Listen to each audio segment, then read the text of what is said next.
आज हम Oxford union में हुई एक बहस जिसका विषय था, इस सदन का मानना है कि मोदी का भारत सही रास्ते पर है, पर बैरोनेस वर्मा के पक्ष का अनुवाद करेंगे।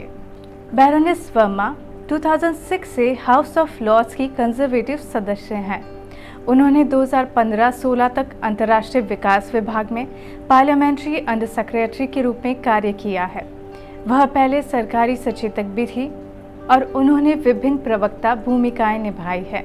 अपने राजनीतिक करियर से पहले उन्होंने फैशन में व्यवसाय शुरू किया और बाद में सर्विस सेक्टर में चली गईं।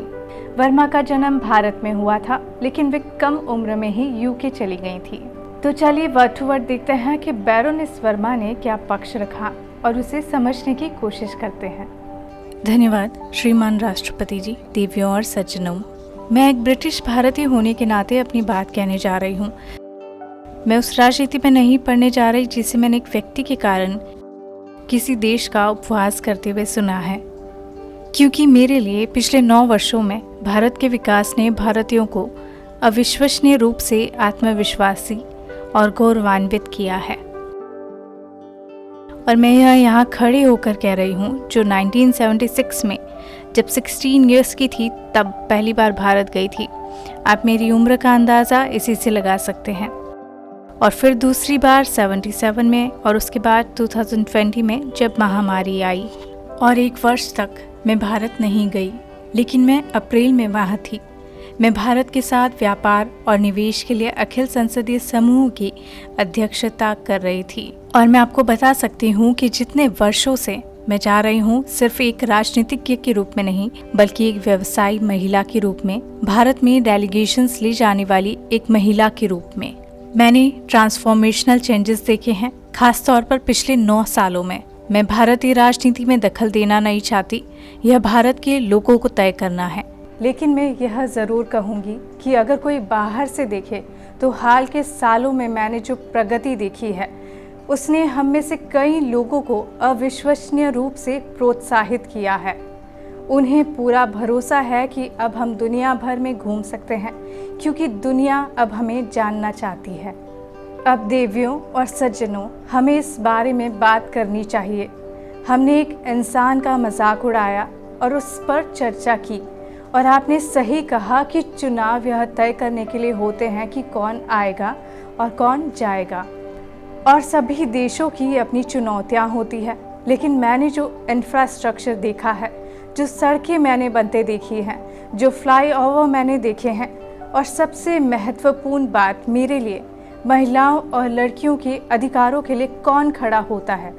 महिलाओं और लड़कियों के लिए शिक्षा पर जोर, 3 तलाक पर मुस्लिम महिलाओं के अधिकार, वह मेरे लिए एक बहुत बड़ा क्षण था, क्योंकि ये वे महिलाएं हैं जिन्हें परछाई में रखा गया, जिनके पास कोई अधिकार नहीं, और अब उनके पास वे सभी अधिकार हैं। मैं किसी देश की आंतरिक राजनीति में उलझना नहीं चाहती, मुझे ऐसा करने का कोई राइट नहीं है। उसी तरह जैसे राजनेताओं को यहाँ आकर घंटों बात करने का राइट नहीं है। हमें अपनी राय रखने का राइट है, ओपिनियन, मुद्दा उठाने का राइट है।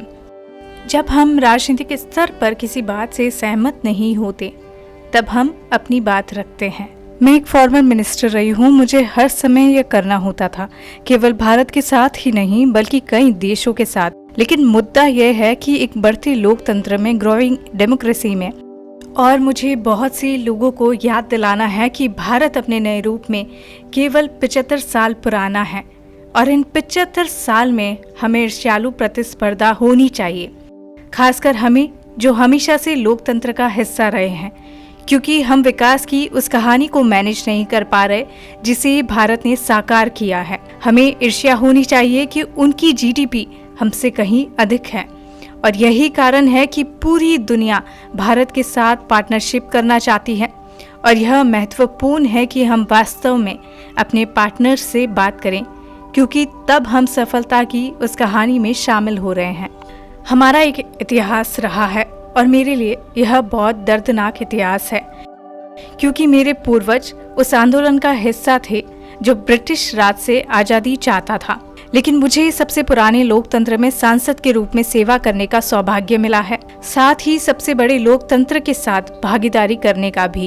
और निश्चित रूप से जीडीपी पर कैपिटा को उस रास्ते पर लाने के लिए अभी लंबा रास्ता तय करना है जिस पर आप इसे देखना चाहते हैं।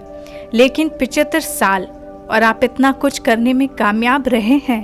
अब जब आपने शौचालयों के बारे में बात की तो आपने मुझे हैरान कर दिया। वे लोग, खासकर महिलाएं जो बाहर नहीं जा सकती थी, अब सेफ हैं क्योंकि उन तक वे सभी बेसिक नीड्स पहुंच रही हैं जो एक इंसान को चाहिए होती है। और मैं आपको बता दूं कि क्यों। मुझे बहुत गुस्सा आता है जब हम उन तरह के बहुत ही सरल हस्तक्षेपों के मूल्यों को कम आंकते हैं, लेकिन उनका असर बहुत से लोगों पर होता है। ऐसा इसलिए है कि लड़कियां स्कूल जाना बंद कर देती हैं क्योंकि उन्हें टॉयलेट नहीं मिलते। वे मेंस्ट्रुअल साइकिल में स्कूल नहीं जाती क्योंकि प्राइवेट टॉयलेट्स नहीं मिलते। ये बातें इस शानदार रूम में बैठे हुए आप सभी को शायद बेसिक लगे। आप जिस जगह हैं सौभाग्यशाली हैं, लेकिन भारत ही नहीं बल्कि पूरी दुनिया में ज़्यादातर लोगों को ये सुविधाएं नहीं मिलती हैं जिनका आज हम आनंद ले रहे हैं। और इसीलिए जब कोई नेता 1.4 बिलियन की आबादी के साथ आता है तो आप जानते हैं, मैंने वास्तव में सोचा, हे भगवान, हम क्या करेंगे। हमारी आबादी 1.4 बिलियन है जिसमें से 65% 35 साल से कम उम्र के हैं। इसलिए जाहिर है बेरोजगारी दर ज़्यादा होगी क्योंकि आपके पास ज़्यादा लोग हैं, और जाहिर है आपको तेजी से आगे बढ़ना होगा क्योंकि आपके पास ज़्यादा लोग हैं। लेकिन हम एक ऐसा देश हैं जो बूढ़ा हो रहा है। हम युवा लोगों को खो रहे हैं क्योंकि हमारे यहाँ चाइल्ड बर्थ रेट ज़्यादा नहीं है। मुझे लगता है कि पॉप या और किसी ने कहा था कि ज़्यादा बच्चे पैदा करो, लेकिन यह सच है। तो चलिए हम वास्तव में आपने जो हासिल किया है उसका जश्न मनाते हैं। और मैं यहाँ बैठकर सोच रही थी कि हमने कश्मीर के बारे में बात की, जब हम हमेशा कश्मीर के बारे में नेगेटिव बातें करते हैं। अब मैं आपको बता दूं कि मेरे पास कश्मीर से एक डेलीगेशन आया था और वे कश्मीर में इन्वेस्ट करने के लिए उत्सुक हैं क्योंकि अब वहाँ सुरक्षित माहौल है। तो चलिए इस बात का आनंद लें कि लोग कश्मीर में इन्वेस्ट करना चाहते हैं, और उन लोगों के लिए जिन्होंने सैकड़ों और हज़ारों लोगों के मरने की बात उठाई। मुझे उम्मीद है कि उन सभी लोगों के लिए आंसू बहाए गए जो पंडित थे और जिन्हें मारा भी जा रहा था, उन पंडितों के लिए जिन्हें अपने घरों से भागना पड़ा। मैं हमेशा कहती हूँ कि हम आपदा के एक पक्ष को ना देखें, हमेशा दो पक्ष होते हैं, विक्टिम्स हर तरफ है। हमें सभी के लिए दर्द साझा करने की ज़रूरत है। आज ऐसे देश भी हैं जहां आप मुसलमान नहीं हैं तो आप पर हमला किया जाता है, आपके धार्मिक स्थलों को नष्ट कर दिया जाता है। तो इस बारे में सभी की राय क्यों नहीं है? हमें फेयर होना चाहिए। आइए हम अपने निर्णय में निष्पक्ष रहें कि हम दुनिया को कैसे देखना चाहते हैं। मेरे लिए एक ऐसे व्यक्ति के रूप में जो भारत में पैदा हुआ, मैं 9 महीने की थी जब मैंने भारत छोड़ा। 1960 में मैं यहाँ बड़ी हुई, भारी नस्लवाद का सामना किया, लेकिन मुझे एक बात पता थी कि इस देश ने मुझे सक्षम बनाया है। नस्लवाद के बावजूद, मेरे सामने आने वाली सभी चुनौतियों के बावजूद, मुझे पता चला कि मैं वह कर सकती हूँ जो मैं करना चाहती हूँ। और मैंने ऐसा कॉन्फिडेंस से भरे हुए यंग इंडियंस को करते हुए देखा है। जब भी मैं भारत गई, मैंने ये सभी भारतीयों को वह करते हुए देखा है जो वे करना चाहते हैं। वे एक समृद्ध भारत देखना चाहते हैं, वे उस समृद्धि को बाहर ले जाना चाहते हैं। मैं यूके के युवाओं से कहना चाहती हूँ कि वे भारत जाएं और देखें, क्योंकि आज भारत में इन्वेस्ट करना पहले से कहीं ज़्यादा आसान है।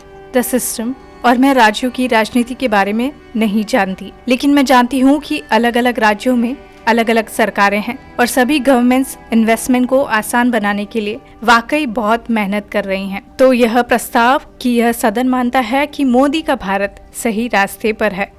हाँ, वह है, क्योंकि वहाँ इकोनॉमिक ग्रोथ है, भारतीय लोगों में आत्मविश्वास है।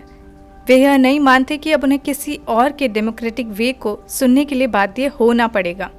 दुनिया भारत को लुभा रही है। भारत खुद कई जगहों के लिए संयोजक शक्ति बन गया है और हमें इसका जश्न मनाना चाहिए। हमें इसका जश्न मनाना चाहिए। यहाँ एक और डेमोक्रेसी है जो ठीक वही कर रही है जो डेमोक्रेसीज को करना चाहिए, और यह उन्हें स्वयं बनने का अवसर दे रहा है। देवियों और सज्जनों, मेरे विचार से यह बहस बहुत भावनात्मक रही। इसमें उन सभी चीज़ों पर चर्चा हुई जिन्हें हम नकारात्मक देखते हैं, और फिर भी मैं अक्सर भारत के लोगों को जब भी मैं उन्हें देखती हूँ, वे एंटरप्रेन्योर हैं जिन्हें मैंने देखा है। वे डिजिटल दुनिया, एआई की दुनिया, साइबर की दुनिया, अंतरिक्ष की दुनिया में जो कुछ भी हो रहा है उससे रोमांचित हैं। वे विश्व मंच पर एक बड़ी ताकत बनकर रोमांचित हैं। हमें इसका जश्न मनाना चाहिए। मैं साल के अंत में फिर से वहां जाऊंगी। मैं अन्य डेलीगेट को लेकर जा रही हूं और मैं व्यवसायों को आने के लिए प्रोत्साहित करूंगी, बिल्कुल वैसे जैसे मैं भारत के व्यवसायों को यूके में आने और निवेश करने के लिए प्रोत्साहित करती हूं। यह साझेदारी है, यह विकास है, आत्मविश्वास है। बहुत बहुत धन्यवाद।